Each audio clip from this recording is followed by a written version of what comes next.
Siempre cuando escuchas algo de tecnología dices, oye, esto va a cambiar el mundo y va a ser una locura, y lo sobreestimas. Y luego pasa el tiempo y se empieza a acomodar en las piezas del juego y donde realmente hace sentido, ¿no? Y entonces dices, no, pues esto no fue lo que prometía, pero en el largo plazo sí termina cambiando por completo el panorama, como el internet en general. Digo, no sé si se acuerdan cuando el internet era para jugar. No hacías nada realmente así, hoy haces todo. Mi nombre es Andrés Torres y tengo que advertirte algo. Estás a punto de escuchar los casos de éxito de los gigantes de la construcción. Líderes de esta industria que tenemos 3 características en común. Número 1, muchísima hambre para acceder a más y a mejores proyectos. Número 2, los gigantes nos juntamos con otros gigantes. Y número 3, una visión de ciudades de primer mundo en América Latina. Así que si no tienes una mentalidad lo suficientemente grande, este no es el canal para ti. Pero si tus sueños no tienen límites, te damos la bienvenida a la comunidad número 1 de constructores hispanohablantes, los gigantes de la construcción.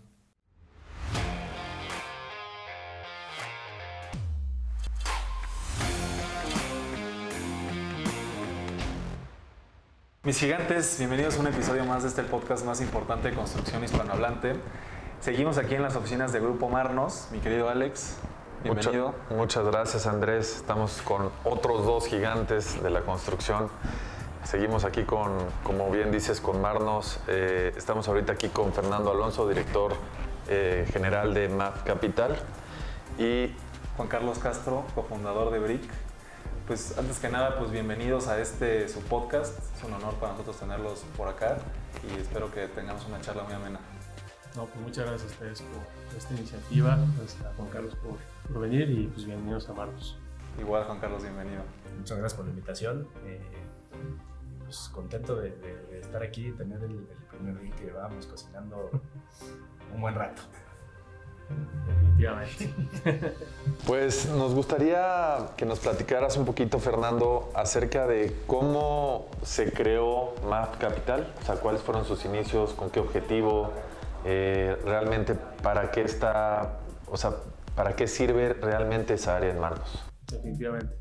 Fíjate que el negocio de Marnos, o sea, el desarrollo de infraestructura de vivienda es intensivo en capital, ¿no? Y Marnos ha sido siempre un pionero en el desarrollo de capital privado en México. Participó desde una SINCA. SINCA es el antecesor del SECADE, ¿no? Es una sociedad de inversión en capitales para desarrollar hoteles, ¿no? Junto con posadas desde hace más de 20 años, ¿no? Y en el 2010 se emitió un SECADE de infraestructura enfocado a básicamente a invertir en hospitales, en energía, ¿no?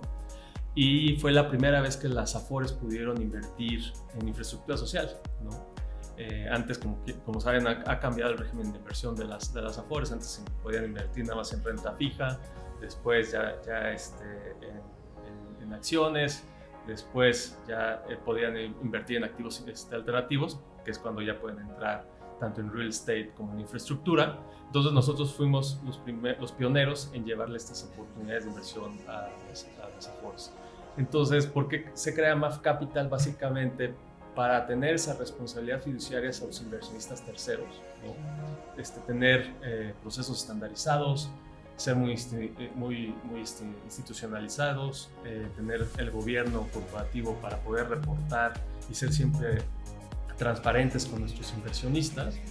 Y quisimos separar parte de este equipo de finanzas de tal manera que profesionalicemos cada vez más esta parte de administración de inversiones y de fondos de capital privado y hacer alianzas, por ejemplo, como la que estamos haciendo con Brick.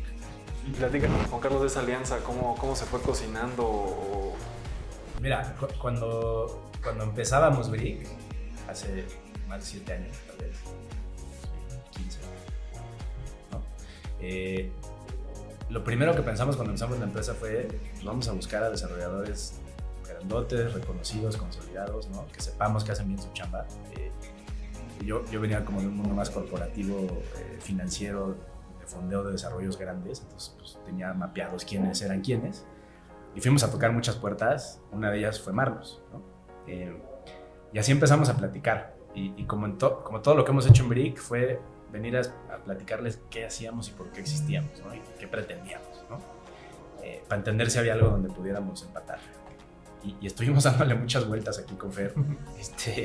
a diferentes esquemas, que si un financiamiento mezanín, que si una fibra, que si directo en algún proyecto, en fin. Algo de lo que hacemos en Brick es encontrar un match entre la necesidad del desarrollador y lo que quiere o puede poner la gente, ¿no? Y no siempre existe eso.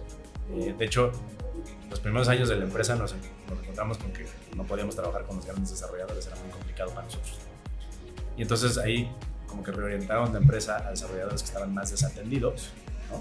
Y seguimos charlas con desarrolladores. Esto así desembocó en esto, ¿no? O sea, digamos, seguíamos tocando bases, seguíamos viendo qué podíamos hacer y de pronto pues nos platicaron de esto que estaban haciendo en Texas, ¿no? Y la idea de acercárselo o de democratizar ese tipo de inversiones que son, la verdad es que son difíciles de acceder si no tienes un ticket grande, o inclusive puedes tener el ticket grande, no tienes ni conocimiento ni acceso a estos equipos de inversión. Pues nos pareció genial, ¿no? Y pues 7 años después pudimos encontrar un match, ¿no? De lo que podíamos traer a la mesa, de lo que les hacía sentido a ellos. Y la verdad es que es con un súper activo, ¿no? O sea, la verdad es que además estamos estrenando la relación con una gran invitación en algo que yo creo que para el inversionista pequeño, y pequeño me refiero a cualquier persona como cualquiera de nosotros en lo personal, ¿no? Cualquier no institucional, ¿no?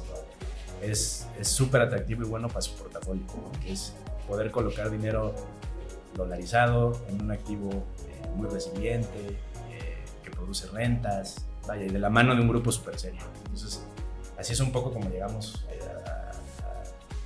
a esto que estamos viendo con BAF. Oye, recientemente escuchaba una frase que la voy a tropicalizar a lo que platicaste ahorita, que luego piensan que la suerte de la noche a la mañana se construye en 7 años, ¿no? Entonces, qué interesante que después de 7 años se haya podido consolidar esto. Y nada más para entender un poquito el pasado, por así decirlo, MAF Capital, que ahorita ya nos platicaste cómo fue su inicio, etcétera, pero más o menos ¿cuánto tiempo tiene ya como MAF Capital? Como MAF Capital llevamos aproximadamente 4 años. Por ejemplo, la primera conversación que tuve con Tico, estábamos hablando más, yo llevaba la parte de Real Estate Finance, ¿no? Entonces estábamos viendo cómo financiar directamente proyectos inmobiliarios, pero todavía no hacíamos no hacíamos, por ejemplo, no constituíamos la empresa, no hicimos la imagen, nada de eso. El equipo se ha ido armando en el tiempo. Y pues sí, pues ha sido también un proceso, ¿no? Si bien ya lo hacíamos, nunca lo hicimos de esta manera más profesional, institucional. Oye, entendí bien, te dicen Tico. Sí, la verdad es que es un apodo que tengo desde niño y ha permeado a todos lados. Mucha gente no sabe que llamo Juan Carlos. ¿Ah, sí? Te podemos decir Tico. Sí. ¿Cuáles serían las propuestas de valor que tiene MAF Capital para sus inversionistas? Mira, es una excelente pregunta y es a donde queremos posicionar MAF Capital. O sea, yo lo que quiero es que MAF Capital sea reconocido como una empresa de inversiones responsables, ¿no? Donde si alguien quiere tener exposición a activos sustentables, ¿no? Con este componente, por ejemplo, aquí con Brick en la campaña estamos lanzando multifamily con un componente energético de value add, ¿no? De eficiencias energéticas. También nos posicionamos mucho en inversiones responsables. En Perú estamos desarrollando escuelas bajo el esquema de asociación público-privada, escuelas de alto rendimiento, en los lugares más recónditos de Perú, Cusco, Pasco y Huancavelica. Entonces, lo que queremos es que tenga este impacto, ¿no? Y en la alianza con Brick hace mucho sentido porque también estamos llevando estas inversiones al público general, ¿no? No estamos siendo elitistas en este sentido. Entonces, a MAF Capital nos gustaría que nos reconocieran en eso, en este tipo de inversiones de impacto, inversiones responsables, ¿no? Siempre con este componente ESG y adicionalmente que podamos permear a un público inversionista también grande, ¿no? O sea, la propuesta es llegar a pequeños y grandes inversionistas. Con este tipo de inversiones, ¿no? De impacto. Interesante. Y entrando un poquito al tema del levantamiento de capital, ¿cómo está ahorita el panorama de los proyectos inmobiliarios? O sea, venimos de una pandemia, creo que pues, muchos sabemos que Alex y yo, que también nos dedicamos a la industria de la construcción, pues sabemos que ha sido un tema de recesión. ¿Hay un apetito nuevo este 2022 por invertir, Juan Carlos? ¿O cómo sientes tú el panorama? Digo, la verdad es que mi perspectiva está un poco sesgada al tipo de inversionistas que atendemos hoy, ¿no? Que son personas físicas, no necesariamente es un fondo de pensión, es un institucional. Curiosamente, a raíz de la pandemia hemos visto volumen de inversión que nunca habíamos visto de ese público, ¿no? ¿Qué es lo que hemos ido entendiendo de todo eso? Fue primero el shock de la pandemia hizo que la gente se asustara, ¿no? Y si tenías algo en bolsa, cosas más riesgosas, pues buscaras activos menos riesgosos, ¿no? Y las opciones de activos menos riesgosos en la cabeza de cualquiera por España siempre son los inmuebles, ¿no? Y si a eso le sumas que los CETES bajaron, pues se te acabó la otra opción de bajo riesgo, ¿no? La renta fija, ¿no? Entonces ahí sí vimos mucho apetito. Y luego está el tema ahora de esto que ya a lo mejor ya no es la pandemia, pero nos tocó el atorón de logística y la inflación que estamos viviendo, ¿no? Y el poco crecimiento económico, ¿no? O sea, como esta inflación. Y cuando te pones a ver históricamente los diferentes tipos de activos que existen en coyunturas como esta, pues el real estate se defiende muy bien, ¿no? Esa es la verdad. ¿Por qué? Pues porque los contratos de renta están atados a inflación. Algunos otros activos riesgos como la bolsa pues batallan más y entonces hay flujo que se va a resguardar en este tipo de activos, entonces tienen más demanda. En fin, la verdad es que no hemos visto una mala coyuntura. Creo que la cereza del pastel para nosotros ahora es pues, que la gente hoy, en todos los niveles, ya lo hemos visto, desde el que más dinero tiene hasta el que menos, está pensando en cómo diversificarse de México. El discurso y el ruido que hace el gobierno asusta, ¿no? No digo que todo el mundo diga, oye, vas a sacar para nada, pero sí piensan en, oye, voy a poner unas fichitas o quiero poner unas fichitas fuera porque no sé qué va a pasar. Eso la verdad es que solo era posible para los que tenían bastante billete. Y esta ventana que abrimos da chance a quien quiera diversificar un patrimonio, un activo fuera del país pueda, ¿no? Entonces, sí hemos visto apetito, la verdad es que para nosotros no ha sido una coyuntura tan recesiva, si quieres, más bien lo hemos visto como de expansión. Nosotros por nuestra parte sí tuvimos otro tipo de retos, ¿no? Nosotros tenemos una concentración importante como grupo en la Ciudad de México y en la parte, pues ustedes lo han visto seguramente, en la parte de oficinas, todo este tema de trabajo desde casa, muchas personas que fueron expulsadas de la ciudad hacia otros lugares y podían trabajar de manera remota. Entonces percibimos menor apetito de inversionistas institucionales para invertir directamente en México y puntualmente en la Ciudad de México. Yo creo que hay otros lugares bastante mismo, ¿no?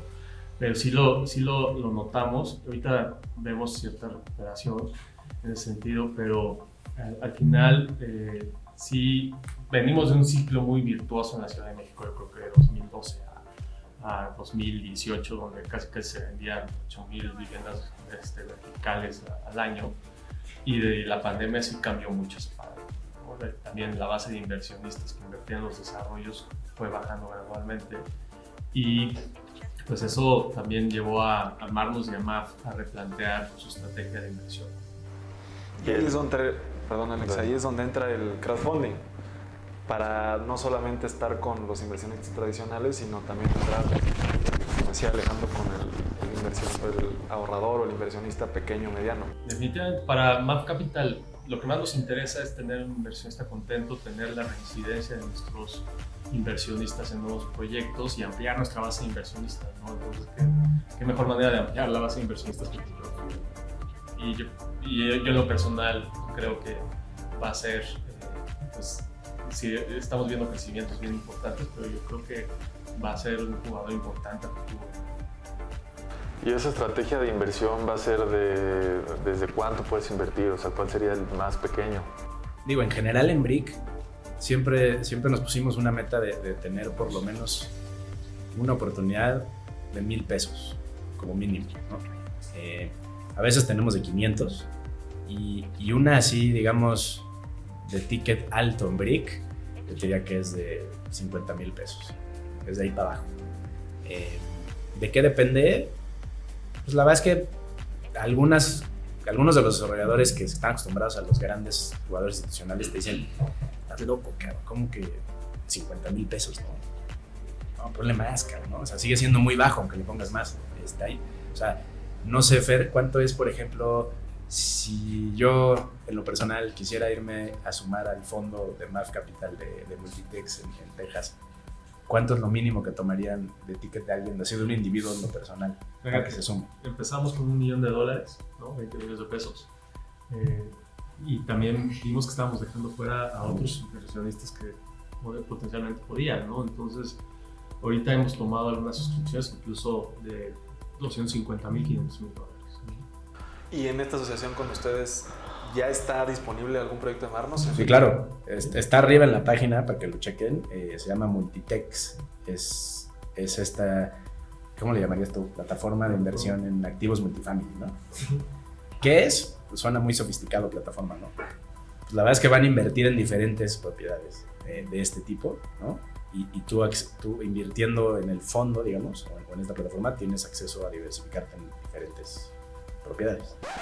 ¿Quieres ser parte de los gigantes y participar en un episodio del podcast? Te invito a unirte al Club de Gigantes, la red de negocios más innovadora de la industria de la construcción, donde tendremos sesiones privadas con líderes de la industria y buscaremos asociarnos entre los miembros de la comunidad para acceder a más y a mejores proyectos. Te dejo la información completa en la descripción de este episodio o ve a nuestro perfil de Instagram y encuentra más información por allá. Oye, a mí me saca de onda un poquito que digas esta plataforma. O sea, cuando dices esta plataforma es adentro de Brick. Sí. Adentro de Brick está esta que no inviertes en una propiedad, sino en varias. ¿A eso te refieres? Es correcto. Okay. Y no es que ya estén o sea, más bien ellos lo que hacen con su socio en Estados Unidos es que van identificando las oportunidades conforme van llegando, las analizan y si son buenas, levantan la mano a los inversionistas, que uno de esos es Brick y hay muchos más. Y entonces tú como inversionista Brick pusiste dinero que se va a ir en un futuro a diferentes activos de ese tipo con ciertas reglas, ¿no? O sea, lo que dicen ellos es, oye, nos gustan, yo qué sé, de este tamaño, en estas ubicaciones, que generen estos rendimientos, vaya, una tesis muy específica. Claro, nosotros creamos todos los lineamientos de inversión, que son bastantes, ¿no? Desde el año en que fue construida la propiedad, desde la ubicación. Solamente podemos comprar en Dallas, Houston, Austin y San Antonio. Por ejemplo, estamos considerando dentro de esta plataforma donde Brick es uno de los inversionistas que están participando, que tengamos todos estos inversionistas alineados, ¿no? Bajo un estricto estándar de gobierno corporativo, y a través de los cuales puedan beneficiarse de un portafolio de propiedades muy diversificado, ¿no? Van a ser aproximadamente 7 propiedades. En promedio, cada propiedad cuesta como $20 millones. Claro que nosotros también buscamos financiamiento vía créditos puente o incluso créditos hipotecarios de largo plazo. Y a través de ese mix logramos esa rentabilidad, pero le estamos dando exposición a estos inversionistas a 7 activos multifamily. Y específicamente en Brick, ¿cuál es el mínimo que se puede invertir con esta plataforma? $5,000 pesos. $5,000 pesos. ¿Y puedes reinvertir? O sea, cada mes puedes irle metiendo $5,000 pesos, o ya cambia, o ya no puedes meterlo a ese mismo proyecto. Ahí está, vale. Este primer llamado de capital, porque así se llama, tiene una vida, es decir, tenemos hasta X fecha para completarlo. Después puede haber llamados subsecuentes, ¿no? Donde pudiéramos participar, ¿no? Esos no existen todavía, ¿no? Pero digamos que conforme ellos vayan generando las oportunidades, van a ir levantando la mano. ¿Ahorita ya hay una fecha? Sí. Me parece que quedan 17 días. Sí. 7 días. Pero, por ejemplo, ¿Cuál es el objetivo? Perdón. Son hasta 15 millones, mínimo 10. Mínimo 10 millones de pesos. ¿Y cómo? Vamos como en casi 4, ¿no? Vamos como, sí, por ahí vamos casi en 4. En realmente pocos días, ¿no? Al parecer ha ido caminando bien. Y desde luego nosotros como MAF Capital complementamos estos esfuerzos porque el tamaño del fondo en su totalidad o de la plataforma Multitex son $50 millones, ¿no? De los cuales estamos considerando en este primer llamado 10 millones por la parte de Brick. Y Brick, digo, yo estoy mucho redes sociales, etcétera, y todo este tema, y entiendo un poco el tema del tráfico.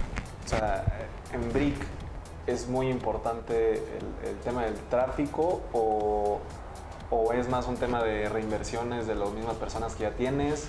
O sea, históricamente ha sido más un tema de inversiones y de crecimiento orgánico. Históricamente, ¿no? Ahora,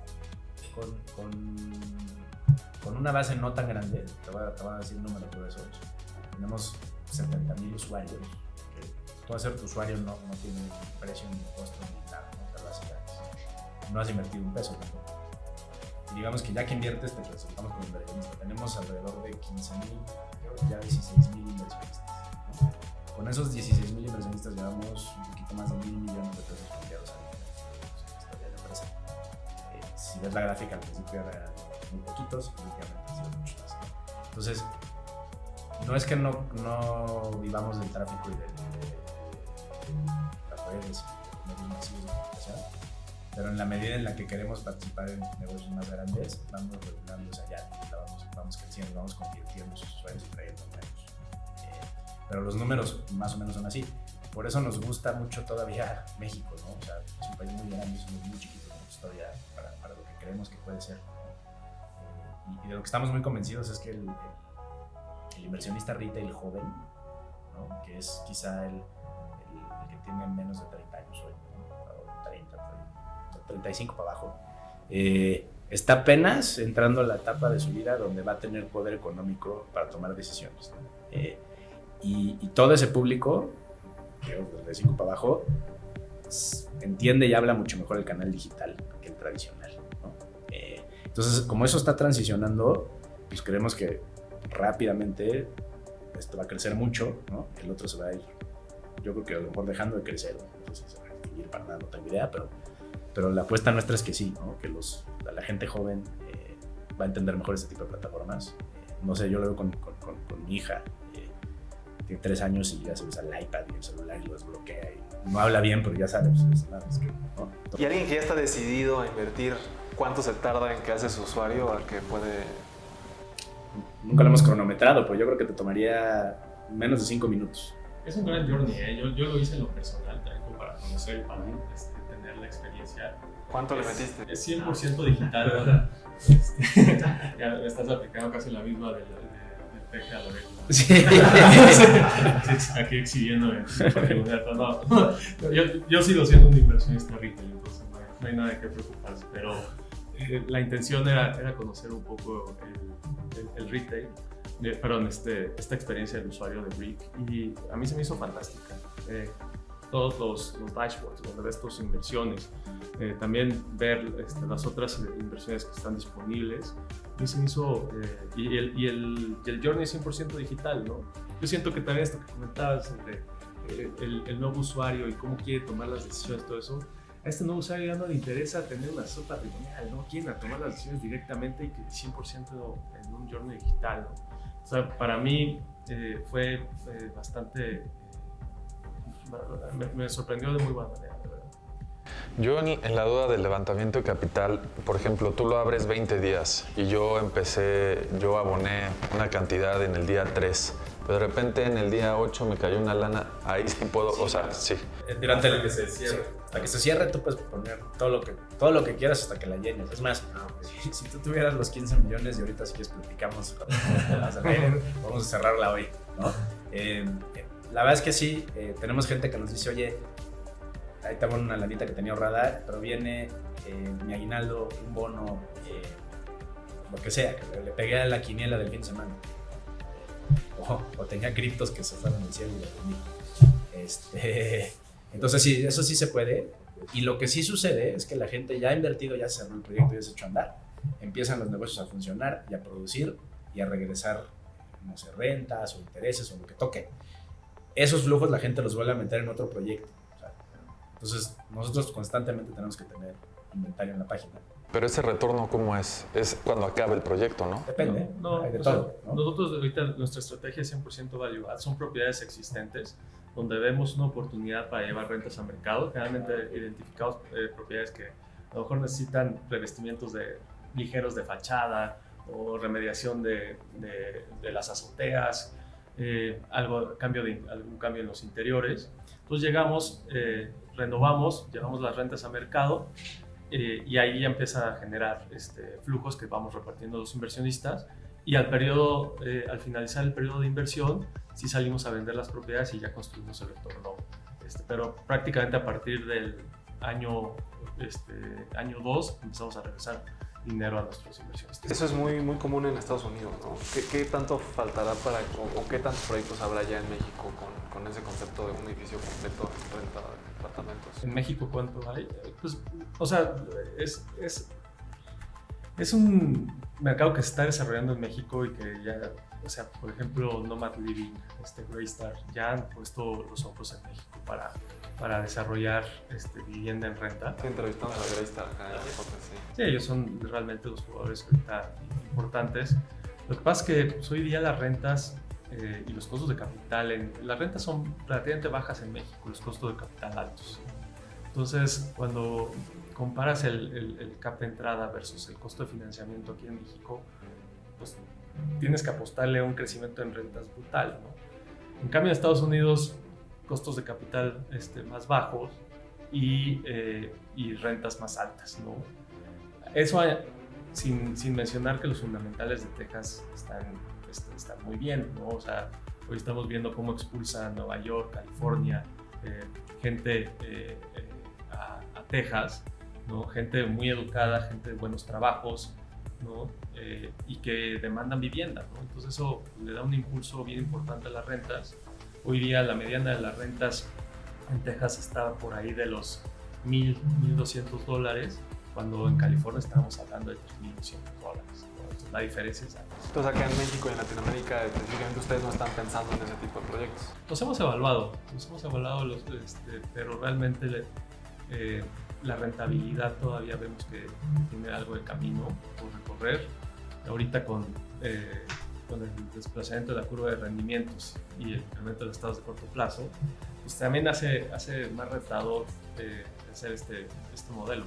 Al final, pues también lo que hemos visto, y si bien todo este tema de Airbnb, algunos que han puesto sus departamentos a rentar ahí les ha ido bien, pues es también un poco esporádico, ¿no? Y aquí, para que sea bancable un proyecto de estos, pues sí necesitas tener una ocupación pues, arriba del 90%, ¿no? Y no tener estos... Digo, también depende mucho, creo yo, la estrategia del negocio, ¿no? Estábamos entrevistando a otro gigante y él construyó en una alcaldía ni siquiera el mínimo de metros cuadrados por vivienda. Entonces, realmente sí es jugarte a que sea realmente un negocio patrimonial, y si ya te dio lo que te tenía que dar, pues después tirarlo, porque si lo quieres hacer que te reditúe, pues tienes que hacer los departamentos que te autorice esa alcaldía, ¿no?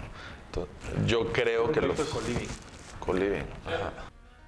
Es un concepto también súper padre. A mí la verdad me encanta, y yo lo vi desde que tuve la oportunidad de vivir en Alemania, este concepto, y si hay una oportunidad de tener rentas más altas, ¿no? Pero creo que aquí todavía nos falta para llegar a estos conceptos. Según yo, se estaban gestando por ahí un par de fibras, Fibra House y Fibra Multifamily, pero creo que pues, ahí se han quedado un poco en el tintero, ¿no? Que tiene que entrar mucho, bueno, creo yo que tiene que entrar mucho el gobierno a apoyar a esas grandes desarrolladoras, ¿no? Pues con usos de suelo, yo creo que con capital subsidiado, si quieres, ¿no? Deuda. O sea, porque no dan, o sea, normalmente si tuvieras un terreno, y Fer no me va a dejar mentir, vas a hacer un análisis de qué haces. Oye, hago unos departamentos para vender o para rentar, ¿no? Como desarrollador. ¿Dónde tengo más retorno? Y metiéndole los supuestos de que la rentes a largo plazo, vendas a una fibra que a lo mejor no existe en México, pero echándole ganas. Casi siempre gana el departamento en venta, ¿no? En rentabilidad para el desarrollador. ¿Por qué? Porque los costos de la tierra estaban, por lo menos en la Ciudad de México hasta hace poco, imposibles. Los costos de financiamiento no daban, las rentas no eran lo que eran, el régimen legal y jurídico para rentar inmuebles, o sea, tiene sus áreas de oportunidad.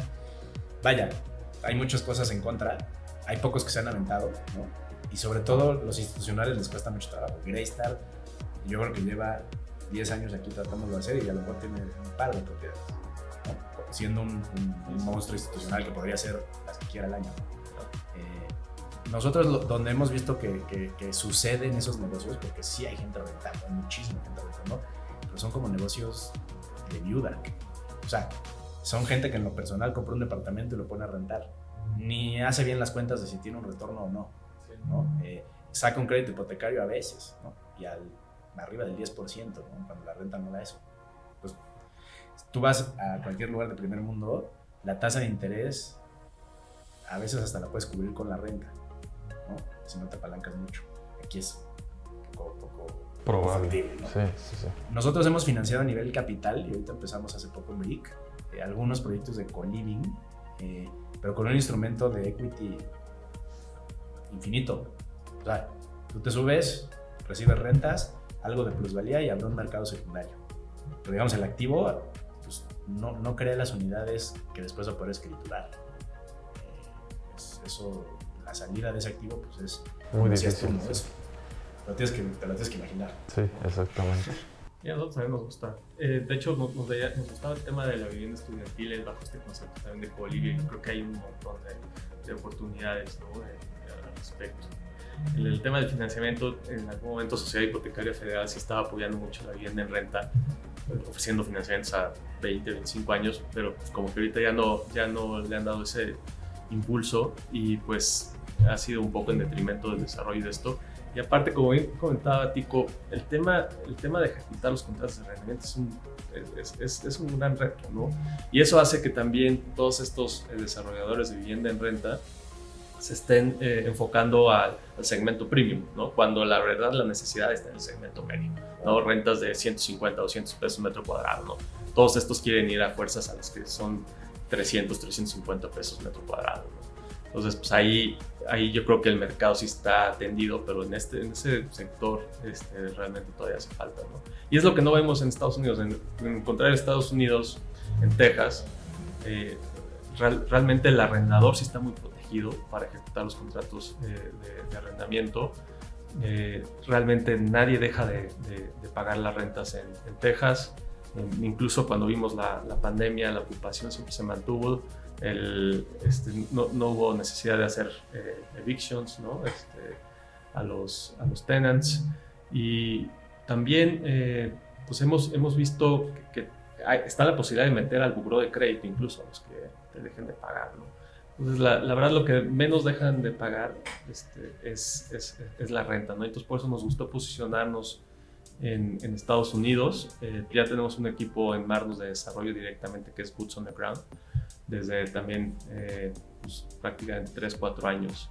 Tenemos una alianza con Sentinel Capital, que es uno de los principales operadores de multifamily en el estado de Texas. Operan más de 10,000 unidades allá.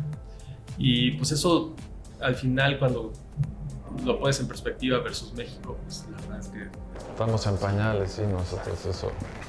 ¿Y cómo ven el panorama para el futuro? Ya hablábamos del tema de la pandemia, cómo repuntó a lo mejor BRIC, pero ¿qué planes tienen para el futuro? ¿Y cómo ven el panorama en general con la guerra, con todo lo que está pasando? No, es la pregunta del millón, ¿no? O sea,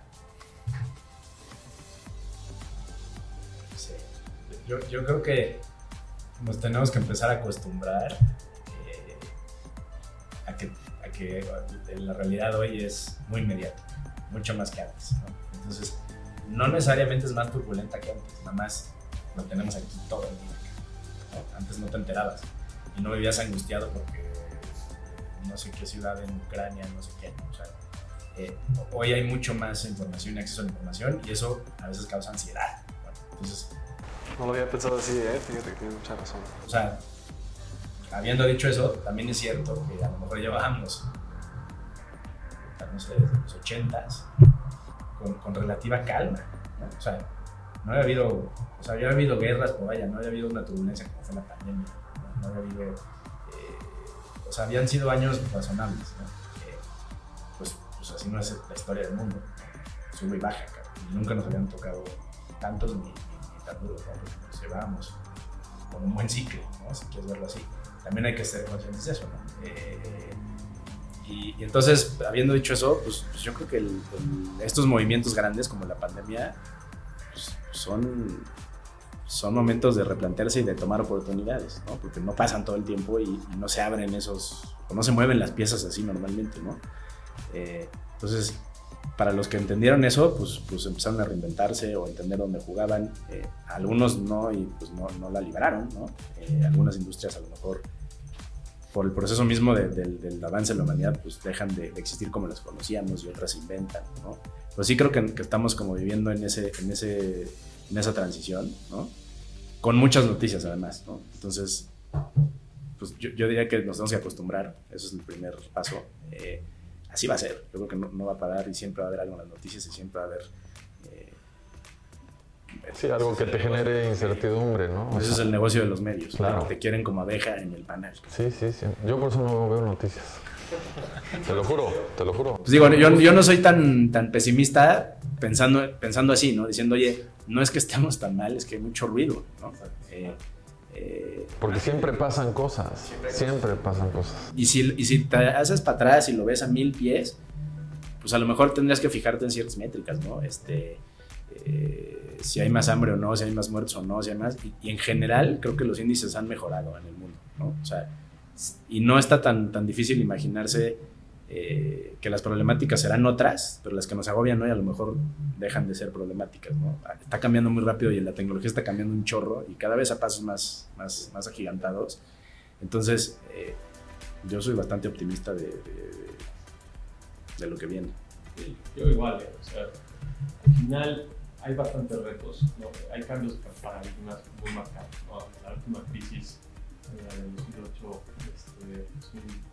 2009, teníamos a China con un Producto Interno Bruto, no me recuerdo, con 3-4 trillones, ¿no? Hoy día ya está casi al mismo nivel de Estados Unidos, 7 trillones. Entonces, cada vez el peso de China se vuelve más relevante, ¿no? Cuando por ahí le da un catarrito, pues piensa que no van a pasar a todos los demás. También las distribuciones en cadena de valor van a ser más acentuadas. El tema de las criptomonedas, yo dejé de ser economista hace mucho tiempo, pero pues también ya los bancos centrales van a empezar a emitir sus monedas digitales, ¿no? Entonces, todo eso va a causar un montón de volatilidad. Todos los que están súper invertidos en criptomonedas, quién sabe qué vaya a pasar. Pero al final, a mí lo que me gusta es que estamos en activos reales. No estamos invertidos en activos reales. Eso lo puedes pagar, ¿no? O sea, independientemente de que si se los pagan en pesos o en bitcoins, en dogecoins, o en lo que quieras, te lo van a pagar, ¿no? De alguna manera. Yo voy a decir que eso me gusta. Me encantó ese tema porque creo yo, y corrígeme, Tico, ¿qué opinas tú? Pero yo vería, y no sé si voy a decir una locura, la tokenización de inmuebles como el futuro del crowdfunding. ¿Qué opinas de eso y qué va a hacer Brink en ese aspecto? O sea, para ponerlo en perspectiva, como filosóficamente hablando, lo que hacemos en Brink es desintermediar un poco operaciones que antes estaban muy intermediadas, ¿no? Un token es todavía más, va un paso más allá, ¿no? O sea, es como hacerlo completamente sin humanos, ¿no? Entre computadoras casi, ¿no? No sé si eso sea 100% factible en todos los ámbitos del real estate, ¿no? Pero sí creo que la tendencia es a que cada vez sea más así. No sé si has visto el tema de DAOs, por ejemplo, ¿no? Entonces, pues empiezan a haber cosas de DAOs y de DeFi interesantes, que en la neta, bueno, no sé si hay alguien que sepa para dónde venir, yo creo que no. Siempre cuando escuchas algo de tecnología dices, oye, esto va a cambiar el mundo y va a ser una locura y ¿no? Y lo sobreestimas. Y dices, ya aquí esto es súper disruptivo.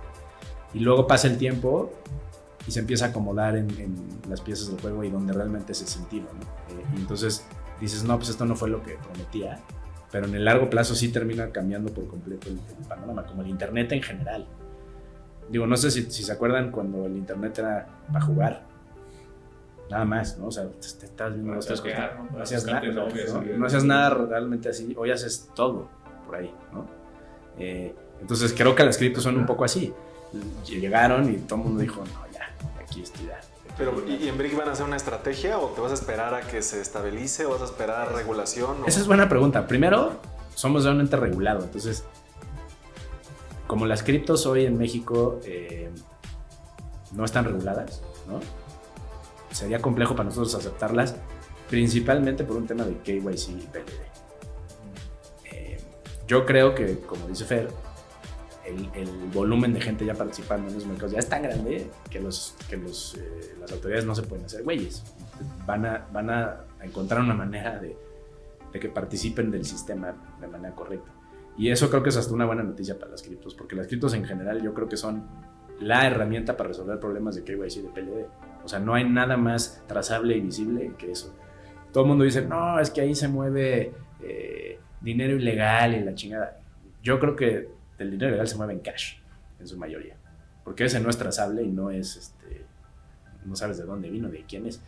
Cripto, tú sabes desde que nació hasta hoy, quién la tuvo, cuánto compró, cuánto vendió, en qué momento. Entonces, pensando en un sistema que quieres que sea perfecto en cuanto a KYC, PLD, que es lo que más le preocupa a la gente en cripto, al regulador en cripto, pues vaya, lo resuelven al 100%.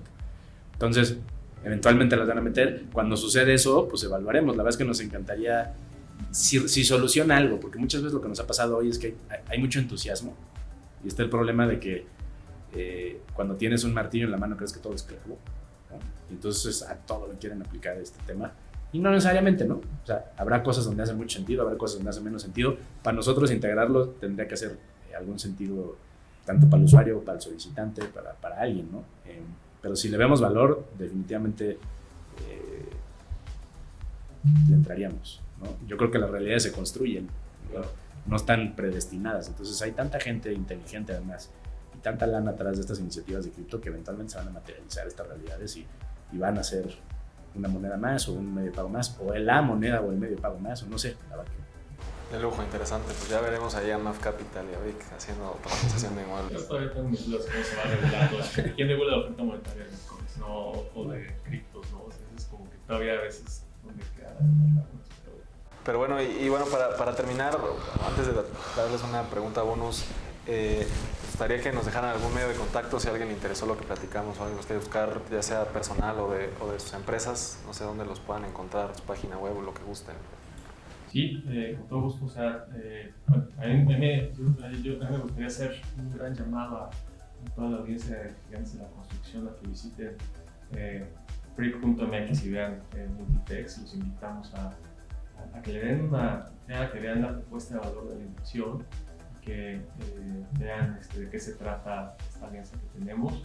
En la parte de MAF Capital, con todo gusto, mi correo es alonso@mafcapital.com.mx. También pueden entrar al sitio web de marlos.com.mx si quieren conocer quién está detrás de todo esto y conocer también todos nuestros proyectos. Con todo gusto ahí pueden entrar. A nosotros lo más fácil para contactarnos es en la página de Brick también. Tenemos un equipo de atención al cliente muy bueno, un centro de ayuda para contestar dudas, y preparamos una serie de documentación de la mano de MAF con todos los pormenores de la invitación de inversión. La verdad es que viene todo muy desmenuzado para que le echen una ojeada. La propuesta de valor en Brick para los inversionistas es: puedes entrar con un ticket bajo, pero no solo eso. Te vamos a ver analizado y digerido toda la tarea para que tú puedas leer algo sencillo y entendible que no está en un lenguaje financiero tan complejo, y puedan decidir si quieren invertir o no. Y la verdad es que, otra vez, hablando de quién nos trajo el deal, del tipo de activo, me parece excepcional, de verdad, de las mejores oportunidades que hemos visto en la página para invertir sus ahorros. Entonces, échenle un ojo, no pido más. Muy bien. De lujo, perfecto, pues para que vayan a buscar ahí el proyecto en Brick MX y bueno, Inviertan, ¿no? Inviertan, claro. Es mejor que casa de bolsa eso, ¿no? Tienes que estar comprando acciones, vendiendo, nada. Chécate. Históricamente, porque así se tienen que medir las inversiones. No es pues medir en un mes o un año. La bolsa debe de rondar un 15% en pesos, ¿ok? Este fondo tiene estimado en un escenario, no es el optimista ni el pesimista, el del medio, 15% en dólares, ¿ok? Yo no sé si a alguien de los que está escuchando le ha pasado que le gana, que no se deprecia su moneda local. A mí desde que nací, cada vez vale menos. Entonces, Ya de saque, traes un retorno como de bolsa con activos reales. Y súmale que además estás en un mercado dolarizado, pues hay un potencial interesante, ¿no? Nadie sabe cómo va a estar el tipo de cambio en los próximos años, pero vaya, la idea de poder poner un cacho de tu patrimonio ahí me parece bien interesante. Sí, pero hoy es una gran inversión, ¿no? Ya de saque con el retorno que está pensado de manera, la verdad es que estos cuates son muy, muy bien hechos, ¿no? Es de verdad una oportunidad a la que no se tendría acceso de otra manera así. De lujo. Y bueno, para terminar, acá en Gigantes de la Construcción tenemos el objetivo de construir una ciudad 100% inteligente, 100% sustentable y en América Latina. Desde toda su experiencia profesional, levantamiento de capital y todo lo que han hecho en sus carreras personales, pero también desde una opinión de su familia o de su vida cotidiana, ¿cuáles tendrían que ser las características para que ustedes consideren una ciudad como una ciudad perfecta? A mí me gusta mucho el concepto de las ciudades orientadas al transporte, ¿no? Me gusta mucho el apoyo que puede hacer un desarrollador al envejecimiento de la ciudad, ¿no? La ciudad puede ser una ciudad más verde. Las corrientes que se han dado, por ejemplo, en Toronto, me parecen interesantísimos, cómo cambian concreto por áreas verdes, cómo estructura la zonificación, cómo buscan incluir a varios segmentos de la población en este tipo de decisiones. Yo creo que la participación es bien importante, ¿no? Pero la participación sin que sea una obstrucción para el mejoramiento de las condiciones urbanas, ¿no? Hay varios retos, ¿no? O sea, todo el tema de agua no es menor, mucho menos en la Ciudad de México, ¿no? Y aún cuando llueve más que en Londres, ¿no? Pero el tema es toda esta infraestructura que es necesaria para el aprovechamiento del agua, creo que queda de lado porque pues, hay veces que hay otras obras más vistosas.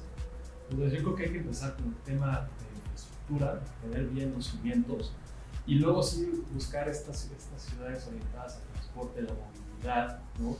Y a mí me gusta mucho la idea del envejecimiento porque trae externalidades muy favorables, ¿no? Después puede venir el turismo, puede venir gente que simplemente quiere reubicarse, ¿no? Y tener una mejor calidad de vida. Entonces, para mí esos son puntos importantes. Me gusta, pues algo invertir en lo que no se ve primero, ¿no? Me gusta. ¿Tú, Juan Carlos, qué opinas?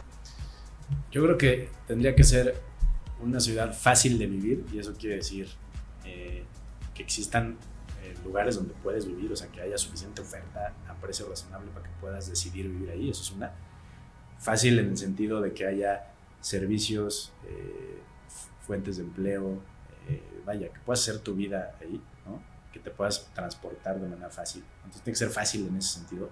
Tiene que ser incluyente también en ese sentido. No dejar afuera y solo a un pequeño nicho darle acceso a todo eso, ¿no? Tiene que ser realmente incluyente. Y definitivamente la parte estética, ¿no? Es digamos lo que redondea todo eso, ¿no? Los parques, como cosas democráticas, ¿no? Que todos pueden usar, hacen cambios increíbles. Voy a poner un ejemplo, a lo mejor no es el que más me gustaría, pero no sé si han visto cómo cambió Santa Fe, la zona de la Ciudad de México, con la Mexicana, ¿no? La neta era un lugar bastante inhóspito, ¿no? Nadie caminaba, todo el mundo iba a la oficina y el fin de semana se moría. Y ahora va gente que viene de que no es ni siquiera de Santa Fe y va el fin de semana a pasar el día ahí. Lo hemos visto con la refinería aquí de Azcapotzalco también. Entonces, ese tipo de iniciativas también le dan mucha vida a la ciudad. Me gusta, creo que fue buen ejemplo. Muy bueno. Pues muchísimas gracias. Ahora sí que siempre terminamos diciendo que ya lo eran, pero en este podcast los queremos nombrar unos gigantes de la construcción. Muchísimas gracias por tu tiempo. Y bueno, mi Alex, ¿cuáles son tus redes para que te vayan a seguir igual? Instagram, Alex Iris, las dos con Y, y obviamente Alzama Acabados también en Instagram. De lujo. A mí me pueden encontrar como inc.andrestorres en todas las redes y nos vemos muy pronto con un episodio nuevo.